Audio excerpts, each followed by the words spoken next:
ባለፈው ሳምንት ያየነው የሐዋሳ ኢንዱስትሪያል ፓርክ በመንግስት የተገነባ ነው። ዋጃን እዚህ ያለው ኢንዱስትሪያል ፓርክ ግን በግል የተገነባ ነው። በሳይዝ ደረጃ ስትወስዳቸው ሐዋሳና ይሄ ይተካከላሉ። ዋጃን በግል የተገነባ ቢሆንም የጅማ ኢንዱስትሪያል ፓርክ 3 እጥፍ ወይም ኮምቦልቻ 3 እጥፍ ይበልጣል በሳይዙ። በጣም ትልቅ ነው። 30 ሼድ ነው ያለው። ይሄ ጅማ ኮምቦልቻ 8 ሼድ ነው ያላቸው እና ሰፋ ያለ በርከት ያሉ ሰዎች የሚይዝ ለከተማም በጣም ቅርብ ስለሆነ በብዙ መልኩ የፕራይቬት ሴክተሩ በኢንዱስትሪ ረገድ ያለውን የኢንቨስትመንት ሚና አጉልቶ የሚያሳይ ነው። ያም ሆኖ ግን ከአጓ በኋላ ጨርቃ ጨርቅ ላይ ቤዝ ያደረገው ምርታችን አጓ ሲበለሻሽ ትንሽ ተነቃቅፎ ነበር። ያን ለመቀየር ዳይቨርሲፋይ እናርግ ብለን አሁን እንዳየኸው ሶላር፣ የኤሌክትሪክ ባጃጅ፣ ጫማዎች፣ ልብሶች የሚያመርት ኢንዱስትሪያል ፓርክ ነው። 30ም ሼድ የተለያየ ምርት ያመርታል። ዳይቨርሲፋይድ ሆኗል። ያ አንዱ ገበያ ቢበላሽ በአንዱ ለመቀጠል እድል የሚሰጥ ስለሆነ በጣም ጠቃሚ አፕሮች ነው። ይሄኛው በቀደም ሐዋሳ ላይ እንዳነሳሁት የሶላር ሴል ማምረቻ ፕላንት ነው።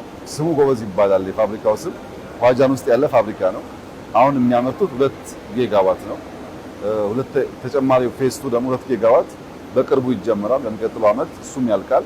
4 ጊጋዋት ነው እዚህ ቦታ የሚመረተው። ሶላር ሴል እንግዲህ በአጭር ጊዜ የጀመርነው ዓመት ገደማ ቢሆን አጠቃላይ ስራ ከጀመር አሁን በጣም እየሰፋ ነው ያለው። አሁን የሚያስፈልገን ይሄ አቺቭ ያደረግነውን ሳይሆን የሚቀሩትን ኢንፑቶች እያወቅን በአኳር ሊንኬጅ እየሰራን ከሄድን አብዛኛውን ምርት በሀገር ውስጥ ለማምረት ሬር ሚነራል ስላለን ከነሱ እያመረትን ፓናል እያመረትን ከሄድን ውጤታማነቱ በጣም ያደገ ሊሆን ይችላል። አሁን የተገኘው ውጤት በጣም ኢምፕሬሲቭ ነው። ቬትናም ያየነውን እና የተደመምንበትን ነገር በሙሉ ኢትዮጵያ ውስጥ ማድረግ ችለናል። ማስፋቱ ቀጣይ ስራ ይሆናል። ዋጃን ኢንዱስትሪያል ፓርክ አዲስ አበባ የሚገኝ ስለሆነ በጣም በርካታ ሼዶች ስለሚይዝ ብዙ የውጭ ኢንቨስትመንቶችን ለመሳብ እድል ያለው ተቋም ነው። የሰሩ ስራ በጣም ኢምፕሬሲቭ ነው። የኢንዱስትሪ ስራ በሰው ኃይል ቀጠራ፣ በትራንስፖርት ሴክተር ለምሳሌ አየር መንገድ በመጠቀም ኢነርጂያችንን በመጠቀም በብዙ መንገድ ኢኮኖሚያችን ውስጥ ኢምፓክት አለው። በሀገር የምንቀጥረው ብቻ ሳይሆን ከውጭ የምናወጣቸው ሙያተኞች ስላሉ የእውቀት ሽግግር ለማካሄድ የውጭ ምንዛሪ ለማግኘት ዘርፈ ብዙ ጠቀሜታ ስላለው ሁሉንም ጥቅሙን አሟጦ ለመጠቀም ያሳካናውን ካየን በኋላ የሚጎለንን ደግሞ እያወቅን መቀጠል ያስፈልጋል እና ኢትዮጵያ ታምርት የሚባለው እንቅስቃሴ ፕራክቲካሊ ውጤት እያመጣ ነው ያለው። የኢንዱስትሪ ሽግሽግ እያመጣ ነው ያለው። የሚቀሩን ነገሮች እያየን እየሞላን ከሄን በሚቀጥሉት 5 እና 10 ዓመታት ኢትዮጵያ በብዙ መልኩ ራሷን የመቻል እድል እንዳላት ያመላክታል።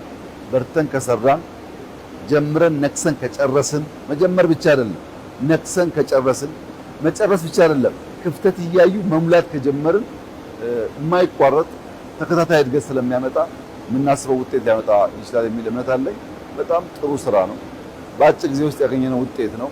ይህን እያሰፋን እያሳደግን የኢትዮጵያን ብልጽግና ማረጋገጥ ከሁላችን የሚጠበቅ አብይ ተግባር ይሆናል ብዬ አምናለሁ። ባየው ደስ ብሎኛል። እናንተም እንኳን ደስ ያላችሁ።